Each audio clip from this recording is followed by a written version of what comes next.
Welcome to Austine Tech YouTube channel. Here today we deal with introduction to robotic innovation. I had introduced early the topic, but today we are just going to make of one simple robot. And the robot, it requires a few requirements that they are easily available at home. After today's video, I will be teaching you how to make other more complex robots. Thank you. Welcome to the show.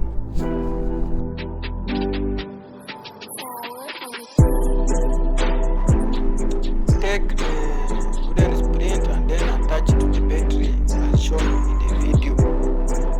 You see I am attaching mine. Make sure that the battery has current. I've used a new battery. Then you also attach at the top. You also add at the legs. There, as you see.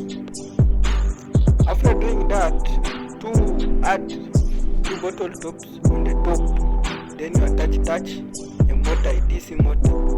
Attach a switch and a source of current. With that, it is done. Thank you. Avoid missing our next video. Our next video is making more complex robot. As you sit down there, subscribe. Thank you. Welcome.